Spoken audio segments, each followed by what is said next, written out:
WhatsApp everyone, welcome back to the channel. Last video हम लोगों ने सीखा था issue of shares at par. इस वीडियो में हम लोग कवर करेंगे issue of shares at premium. So without any delay let's get started.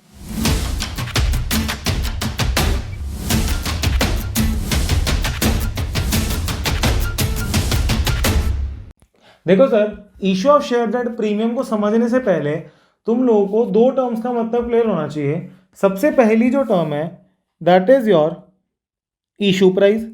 Sir जो दूसरी टर्म है वो है face value.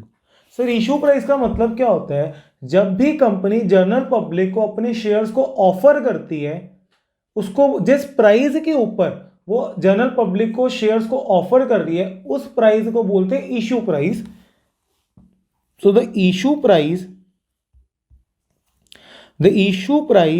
is the price at which the shares are offered for the sale when they first become available to the public। Sir फिर face value का क्या मतलब होता है? फेस वैल्यू का मतलब होता है जो भी उस कंपनी के शेयर सर्टिफिकेट के ऊपर वैल्यू लिखी होती है उसको बोलते हैं फेस वैल्यू। जैसे ये देखो, ये रिलायंस इंडस्ट्रीज का शेयर सर्टिफिकेट है, इसके फेस के ऊपर वैल्यू लिखी हुई है इक्विटी शेयर्स ईच ऑफ ₹10। तो इसको मैं क्या बोलूंगा? उस कंपनी की फेस वैल्यू। तो देखो सर, फेस वैल्यू का क्या मतलब होता है? Face value is the original cost of a stock as listed on the certificate. Sir अब देखो, अगर मेरा जो इशू प्राइस है that is greater than the face value तो मैं क्या बोलूंगा? The shares are issued at premium. दोबारा बोल रहा हूं, if my issue price is greater than the face value then the shares are issued at premium। अब देखो सर, ये कंपनी थी, इस कंपनी ने क्या किया? अपना एफपीओ लॉन्च किया और इसने क्या बोला कि मैं जनरल पब्लिक को ₹650 में एक शेयर ऑफर कर रही हूं। तो इसको क्या बोलते हैं सर? Issue price. सर इस कंपनी की जो फेस वैल्यू है सर वो कितनी है सर? ₹2 पर शेयर। इसका मतलब है इस केस में issue price is greater than the face value so the shares are issued at premium. तो इस केस के अंदर जो मेरा प्रीमियम होगा सर वो कितना होगा? 650 माइनस ₹2 दैट इज योर ₹648। तो देखो सर, शेयर्स एट प्रीमियम का मतलब समझ आया कि when the shares are issued at premium हम कब बोलेंगे? When my issue price is greater than the face value. तो देखो, if my issue price is equal to the face value then the shares are said to be issued at par। if my issue price is greater than the face value तो मैं क्या बोलूंगा? shares are issued at premium। and when my issue price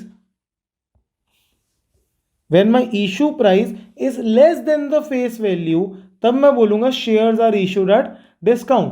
but एक बात ध्यान में रखना, जो शेयर्स है ना वो कभी भी डिस्काउंट के ऊपर इशू नहीं हो सकते।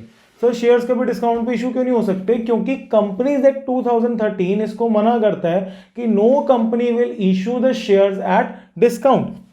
देखो, issue of shares at discount is not allowed by the companies act. और सर ये कंपनीज एक्ट का सेक्शन नंबर 53 ये बात बोलता है कि no company will issue the shares at discount. तो कॉन्सेप्ट नंबर 1 क्लियर होगा कि issue of shares at premium का मतलब क्या होता है। देखो सर, कॉन्सेप्ट नंबर 2 में क्या बोलता है? अब एक बात को समझो, कंपनीज एक्ट 2013 क्या बोलता है कि तुम लोगों को जो भी प्रीमियम का अमाउंट आया है, सर एक बात सोचो, सबसे पहले अगर तुम सोचोगे कि प्रीमियम की अमाउंट कहाँ जानी चाहिए, सर देखो प्रीमियम का पैसा भी आ तो रहा है शेयर होल्डर से, तो आप एक काम करो उसको शेयर कैपिटल में डाल दो। बट कंपनीज एक्ट क्या बोलता है कि जो प्रीमियम का पैसा आया ना उसको हम क्रेडिट करेंगे सिक्योरिटीज प्रीमियम रिजर्व अकाउंट में, एक सेपरेट अकाउंट में इसको क्रेडिट करेंगे। सर इसको सेपरेट अकाउंट में क्यों क्रेडिट करना है? देखो, शेयर कैपिटल का पैसा भी ओनर से आता है, प्रीमियम भी ओनर से ही मिलेगा। बट सर दोनों में डिफरेंस क्या है? जो मेरा शेयर कैपिटल का पैसा होता है ना उसको मैं कहीं पे भी यूटिलाइज कर सकता हूं। बट जो मेरा सिक्योरिटीज प्रीमियम रिजर्व का पैसा, जो मेरी प्रीमियम के अमाउंट कंपनी को रिसीव होती है, सर उसको मैं हर जगह यूटिलाइज नहीं कर सकता, उसकी यूटिलाइजेशन भी कंपनीज एक्ट डिफाइन करता है। तो इसीलिए कंपनीज एक्ट ने बोला कि जो भी पैसा तुम्हें प्रीमियम पे आ रहा है उसको एक सेपरेट अकाउंट में क्रेडिट करो, जिसका नाम रख दिया securities premium reserve account. Sir एक बात बताओ, ये इसको क्रेडिट क्यों करना है? देखो, ये जो कंपनी का गेन है, जो कंपनी ने कमाया शेयर्स को फेस वैल्यू के अबव इशू करके, इसीलिए मैंने इसको क्रेडिट किया, क्योंकि हम लोग credit all incomes and gain करते हैं। तो देखो सर, अब जो मैं कंपनी एक्ट ने इसकी यूटिलाइजेशन बताई है वो पढ़ते हैं। Utilization of securities premium reserve, सबसे पहली जो यूटिलाइजेशन है सर वो है मेरी issue of fully paid bonus shares. Sir ये बोनस शेयर्स का मतलब क्या होता है? बोनस शेयर्स का मतलब होता है फ्री शेयर्स। जब कंपनी अपने एग्जिस्टिंग शेयर होल्डर को फ्री में शेयर बांटती है उसको बोलते हैं बोनस शेयर्स। तो कहता है अगर तूने बोनस शेयर्स बांटा है, कंपनी को बोल रहा है कंपनीज एक्ट कि अगर तुम लोगों ने बोनस शेयर्स बांटने हैं तो तुम सिक्योरिटीज प्रीमियम रिजर्व के पैसे का यूज कर सकते हो। सर सेकेंड यूसेज क्या है? Writing of preliminary expenses of the company.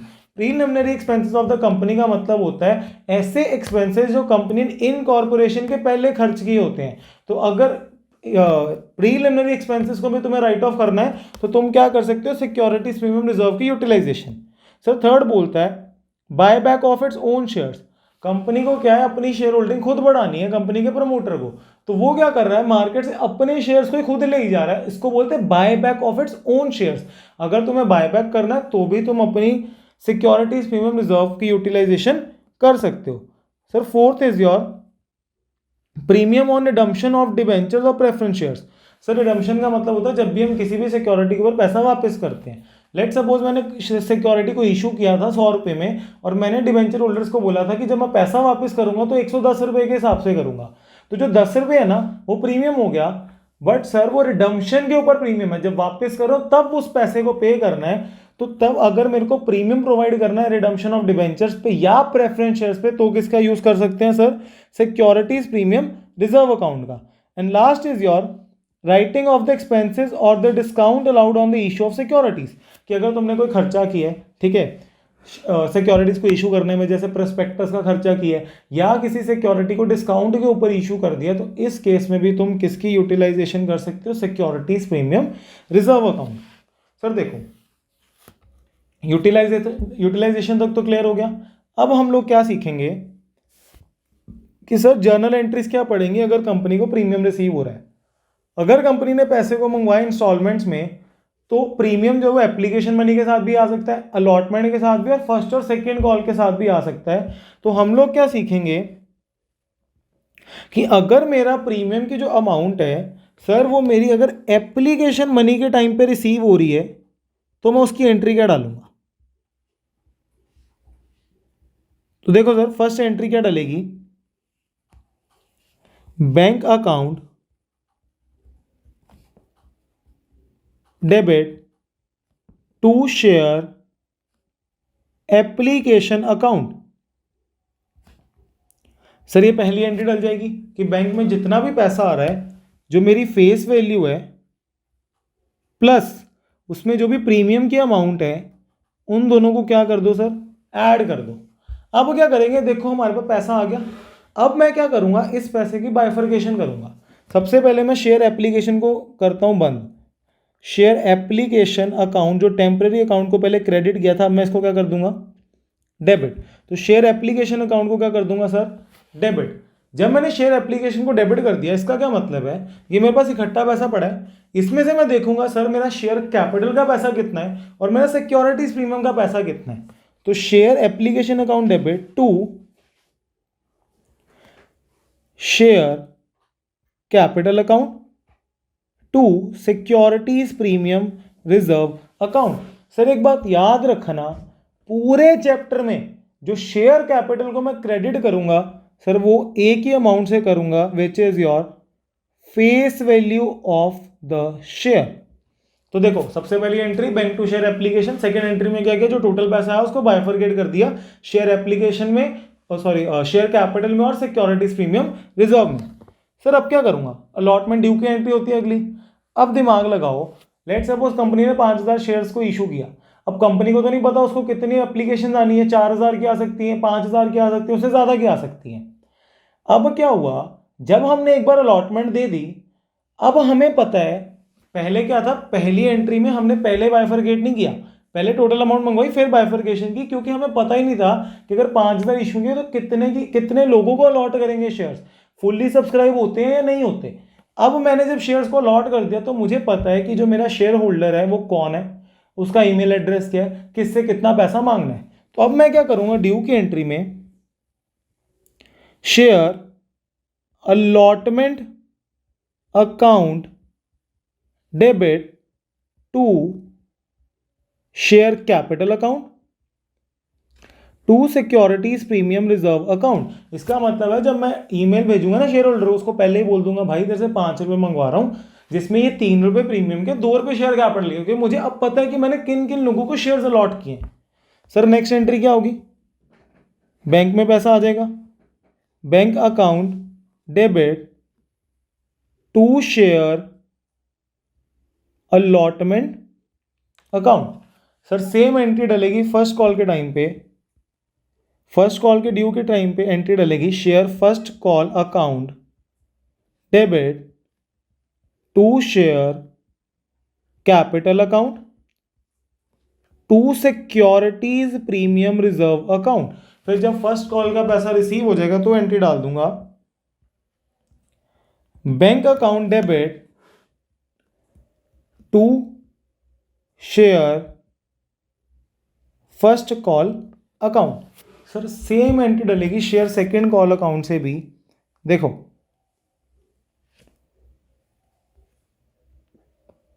Share second call के टाइम पे क्या होगा, सर ड्यू की एंट्री सेम डलेगी, share second call account debit to share capital to securities premium reserve account. और सब जब मैं बैंक में पैसा रिसीव करूंगा तो मेरी एंट्री क्या डलेगी, bank account debit to share second call account. Sir same logic first और सेकेंड कॉल के केस में लगेगा।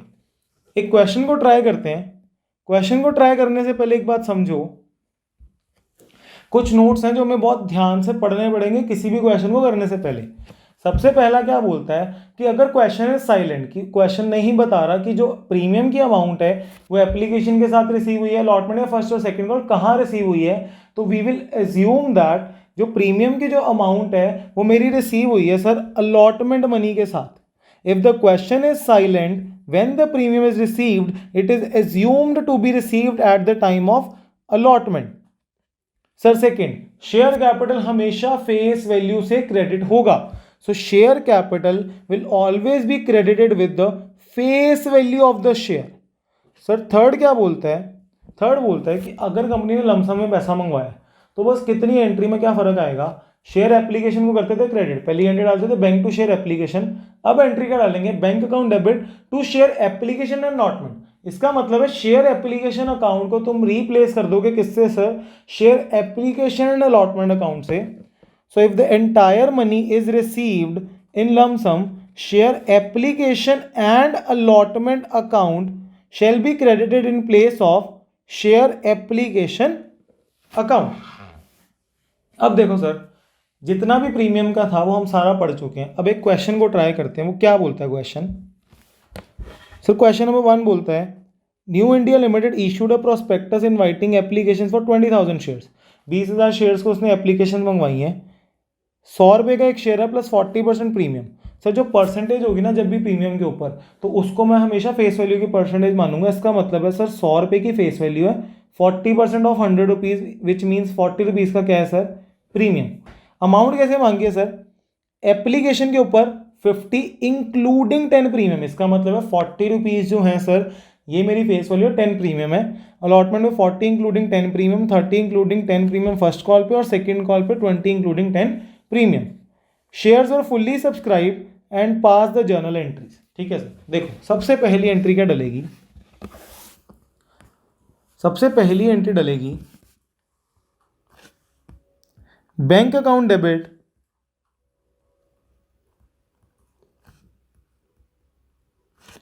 To share application account. Sir आपने बताया था बैंक अकाउंट में फेस वैल्यू भी आएगी और प्रीमियम भी आएगी। इसका मतलब है 20,000 शेयर्स के ऊपर ₹50 जिसमें 10 रुपये प्रीमियम इंक्लूड है। जो आ गया सर मेरा 10 लाख। सर इसके बाद क्या करेंगे, इसको बाइफरकेट कर दो। सेकेंड केस में share application account debit to share capital account to securities premium reserve account. देखो सर पहले तो टेम्परेरी अकाउंट को क्लोज कर दो, ठीक है। अब मुझे पता है कि मेरे 20,000 शेयर्स थे और एक शेयर के ऊपर ₹40 था एप्लीकेशन पे, और यहीं पर 20,000 शेयर्स के ऊपर 10 रुपये क्या था सर, प्रीमियम। इधर क्या आ गया 8 lakh and your 2 lakh rupees. Sir third entry क्या डलेगी सर, ड्यू की एंट्री। इसमें पहले ही बाइफरकेशन करके चलेंगे क्योंकि मुझे पता है मैंने किन किन लोगों को शेयर्स अलॉट किया और मेरे पास पूरा हिसाब है कितना शेयर कैपिटल पे पैसा आएगा और कितना अलॉटमेंट पे आएगा। तो share allotment account debit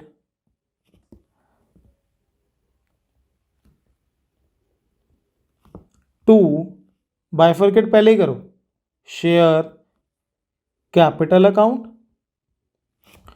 to securities premium reserve account. Sir allotment में कितना पैसा आना था 40 इंक्लूडिंग 10 रुपीज प्रीमियम। तो हमें पता है बैंक में तो टोटल पैसा आता है, तो यहां डाल दूंगा 20,000 shares multiply by 40 rupees which is your 8 lakh rupees. To share capital में कितना आएगा सर, इसकी फेस वैल्यू 20,000 में से 10 रुपये प्रीमियम था तो 30 इज द फेस वैल्यू, तो विच is your 6 lakh rupees and rest is your premium जो मेरा है 20,000 शेयर्स के ऊपर 10 रुपीज। अब क्या करेंगे सर, रिसीविंग की एंट्री डाल दो, bank account debit to share allotment account which is your 8 lakh and 8 lakh rupees. Sir अब क्या करेंगे फिफ्थ एंट्री में, कुछ नहीं सर, फर्स्ट कॉल को ड्यू की एंट्री डाल दो, share first call account debit to share capital account to securities premium reserve account.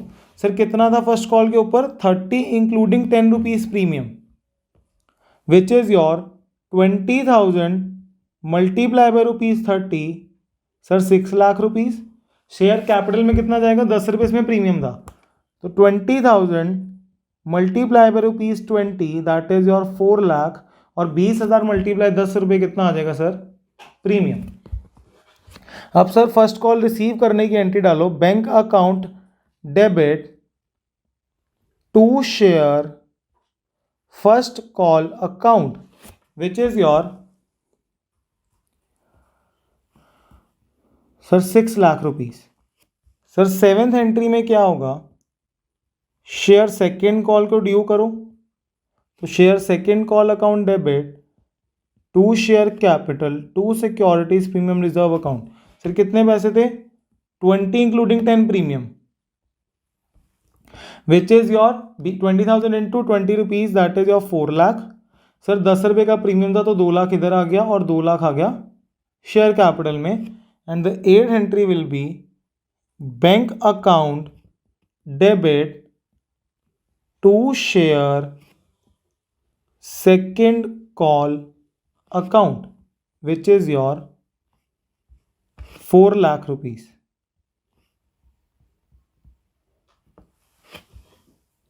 तो सर आई होप तुम लोगों को एक क्वेश्चन क्लियर होगा और ये जितना भी प्रीमियम का कॉन्सेप्ट था वो क्लियर होगा। If you really like this video please like share and subscribe the channel. See you in the next video. Thanks for watching.